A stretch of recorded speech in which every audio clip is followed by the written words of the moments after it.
Third board member of the Thielen Foundation, your 5-month-old son, Asher, is in the building, so if he comes out, he's got a few comments that he'd like to make.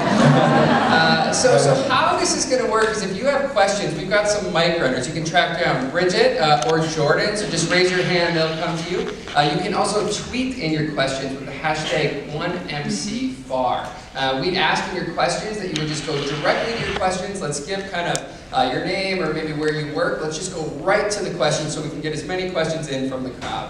So to kick things off, Adam and Caitlin, just maybe a first softball. Tell us about how it's been going as a husband and wife leading a foundation. Go ahead. It's been awesome. I mean, like Adam said, we've dreamed about this for a long time. I think his first year in the NFL, we were like, this is why he made the NFL, so we could give back in some sort of way.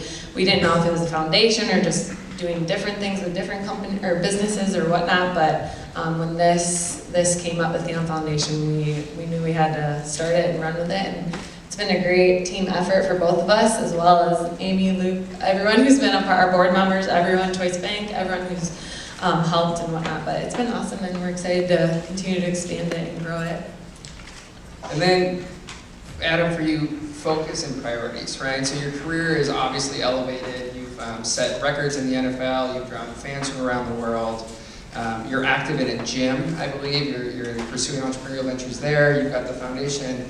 Give us some insight into prioritization. How do you think about prioritizing your main focus of your professional football career, but also the side hustles and the extra opportunities? How do you think about focus?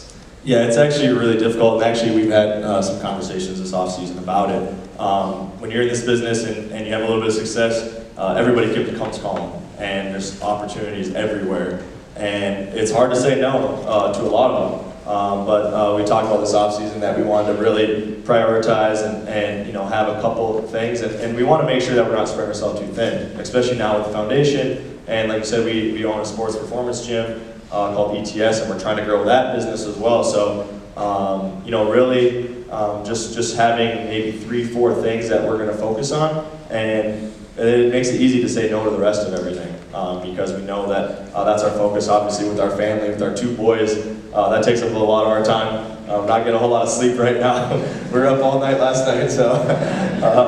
But no, it's just making sure that we're focusing on that, and then with our business ventures, and then obviously the foundation. We're just so excited about that. Caitlin and I, we had a board meeting maybe 3 months ago, and we both came out of it just so excited because of the future, kind of what I talked about, and so it's fun to be able to be part of something like that, and to really help grow it. Excellent. Let's go to the crowd. If you've got a question, just raise your hand, and then feel free to tweet in with the hashtag 1MCFAR. All right, let's go over here. Thank you very much. Do you see your high school program in the cities as being a model then for expansion to other schools in other communities? It sounds like a wonderful effort and in dire need. So do you see that as being a model for us to grow that? No, yeah, for sure. That's great. That's exactly what we're trying to do. We're hopefully going to do it right away, and to really make a big impact. So not only can we bring it to other areas and kind of already have a plan of attack, but also get these schools on board and excited about it. There's actually some pushback with it with some of these high schools, which I thought was crazy. And it was a little bit surprising for me is some of these schools that have little to zero resources are actually not wanting the help. And it was, and we heard it was just too much work on their part, or so they thought. So like you said, this is kind of the model. Hopefully we can, provide it without having to put work on them. There'll be a little bit of work on their behalf, but like I said, hopefully we can do it right the first time and show these other schools that hey, we can really help you, and it's going to be huge for your kids. Let's go over here. Michael Olson with Michael J. Olson Communications. You said it's something you've been dreaming about for a while. How far back does the dream go, and what was that first conversation? Probably, like I said, his first year in the NFL, we knew that, you know, we wanted to do something. We saw some of his older teammates, Chad Greenway and some of those guys who had their own foundations, and we were like, you know, that'd be really cool to do that someday, to try and impact as many people as we could. We just didn't really know what that was. I know a lot of people look at Kyle Rudolph, his foundation, you know, his brother had cancer, so that really impacted him, and people do it towards like what impacts them. I guess we didn't like have that necessarily at the time.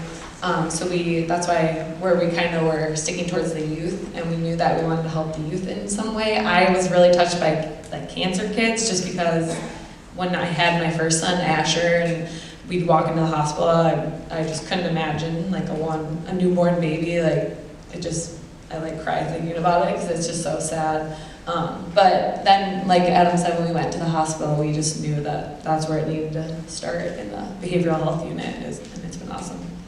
So let's go to Twitter. This question comes from Scott Meyer, who I think is illegally driving and watching the live stream.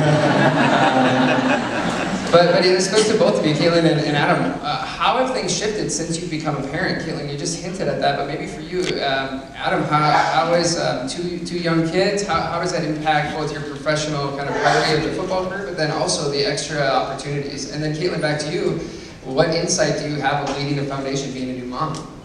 Yeah, no, it definitely changes your perspective on things. I think that's why, after having our two boys, why we feel so passionate about youth and passionate about, like Caitlin said, these kids that, we're so blessed. Our kids have been healthy and had some, obviously great resources and opportunities, and we want that for everybody. I wish we could provide that for everybody, for every kid, because you hear some of these stories of these kids that we go sit down with, and they don't have a chance from the start. It's just incredible. I mean, they don't have a father figure. They don't have support system. They just don't have it.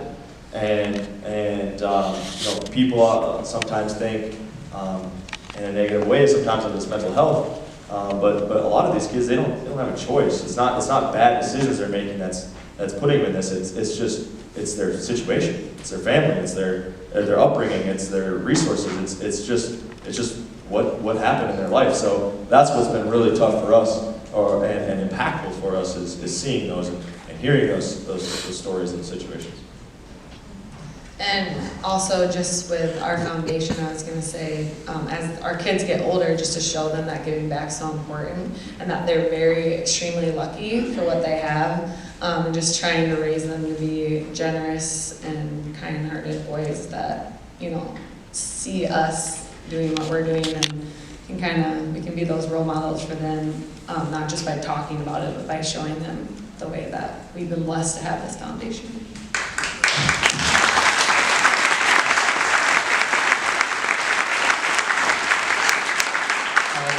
Crowd. We've got one in the middle area here. Hi, I'm Callie. I'm looking for my master's in the biomedical engineering program at NDSU. Into the mic. Sorry.